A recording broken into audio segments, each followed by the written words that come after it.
wins. Finisher. Johnny Cage wins. Flawless victory.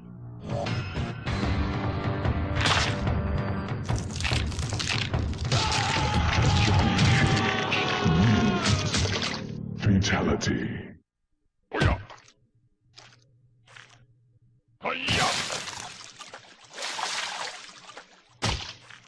Johnny Cage wins. Fatality. Johnny Cage was kind of like our version of a Hollywood action star.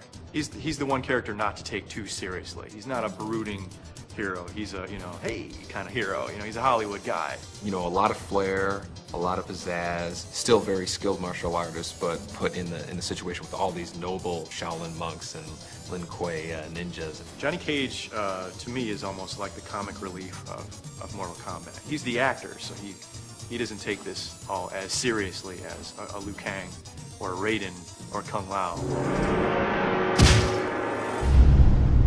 Cabal first made his appearance in MK3.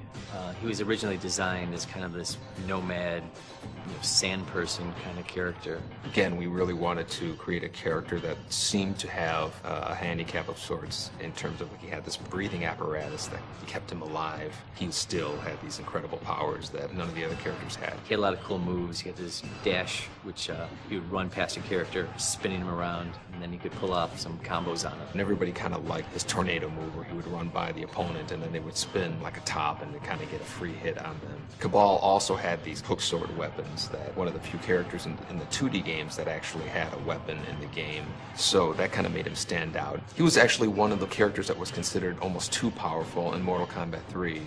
And we had to kind of tone him down for Ultimate Mortal Kombat 3. For Deception, we finally had the chance to bring Cabal back the way we originally intended him to be. We gave him the long trench coat, gave him a backpack. That was part of the original design, but back in the old days of digitizing, we couldn't really handle that. A long coat would have gotten in the way of the character's moves. In the 2D games, we were really limited to the costumes that we could build because it was digitized graphics. And with the 3D games, we build the costumes on the computer so we can really do whatever we want. Cabal's always been one of my favorite characters, so I was totally happy to bring him back for Deception, give him the classic design that we intended.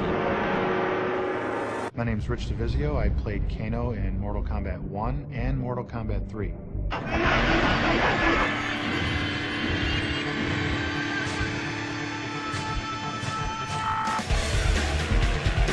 We wanted to make a guy who was kind of half cyborg, half human, and so we put this metal plate on his face. Again, we bought something at a costume store and put makeup on and attached it. And the guy who played Kano, this guy Rich DeVizio, he brought it to a new level. He gave him his character. He just really became Kano in a sense. It becomes a part of me. When I played Kano, I actually felt that it was kind of a showcase for myself to become larger than life with this character.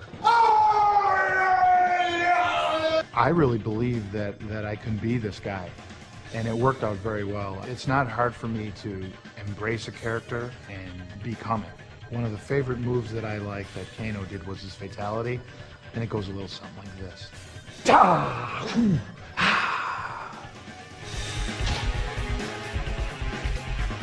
Kano win. I think that Nightwolf is your quintessential Native American icon.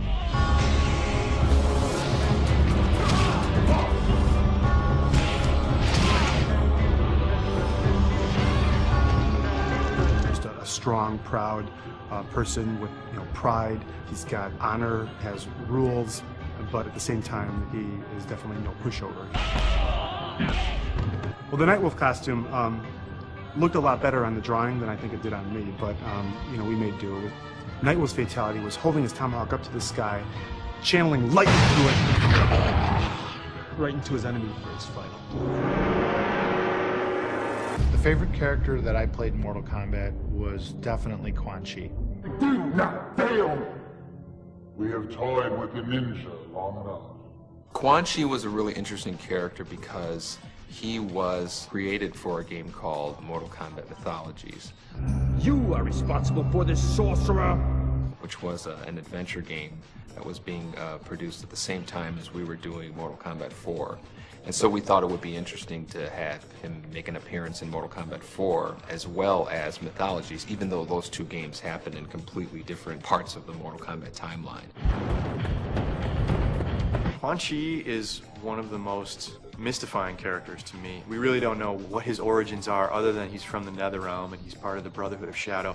Who knows how old he is? You know, he could be as old as the Netherrealm itself. But he is definitely evil. He is definitely an evil guy. I think of him as the greatest sorcerer in the Mortal Kombat universe. I think of him as being even more powerful than Shang Tsung.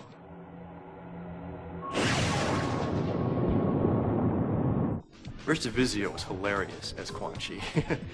He really played the part well. To me, he is Kano, and he is also Quan Chi. He's both of those characters. You can't look at Quan Chi and not think Rich. And now, on to Hollywood. The makeup was unbelievable, and I was actually able to act a little bit in full motion videos, which was very exciting for me. I remember that the impetus behind the cabinet design on MK4 was the reintroduction of the series back then. They wanted it to stand out in the midst of the arcades. As such, they wanted to push the sides as something that you could not miss. So he did some shots in the studio, had Rich come in, put fire behind him, big old Quan Chi face, no one can miss it. And that's what ended up happening. The first time I saw myself on the side of the Mortal Kombat 4 arcade stand-up, I was just blown away. That chapter, Mortal Kombat 4, was the Quan Chi show in a sense. Do not fail. My first impression of seeing myself in the game, I was ecstatic because I knew it was me. I thought it was just awesome. God of Thunder and Lightning, that just kind of became what his thing was. I think that was really kind of what inspired a lot of his special moves, was the fact that he was a god.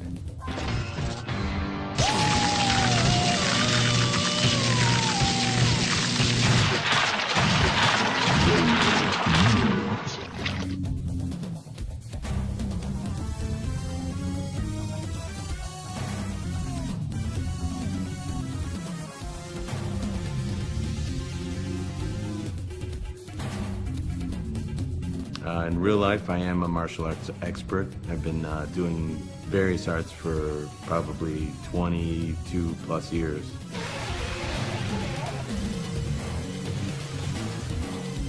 You know, I'm wearing this hat. Got that on. Got that action working. Yeah, the hat is gone. It was destroyed with one of the falls that Carlos took, and I don't think we've seen it ever since. Do I have the hat? No, I wish I did. That's probably the one thing I wish I had. I feel really thankful to be part of the Mortal Kombat legacy, you know, and it's changed my life incredibly.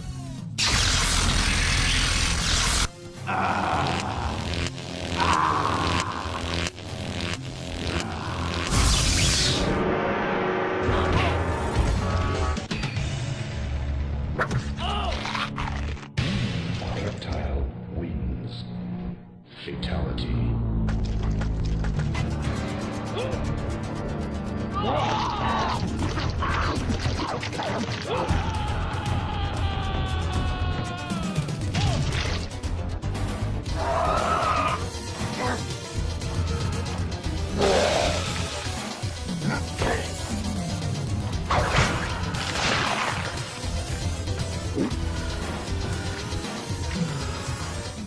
Reptile actually was the character that I came up with driving back to work from lunch on a Saturday. We had seen how much we got away with in terms of Scorpion and Sub-Zero changing ninja palettes, and I really wanted a super secret hidden feature in Mortal Kombat 1, and came up with these really odd set of circumstances to make Reptile appear. It was rare enough that people would say that they had seen him and nobody would believe him, so it worked out perfectly. I am Reptile. I talk like this.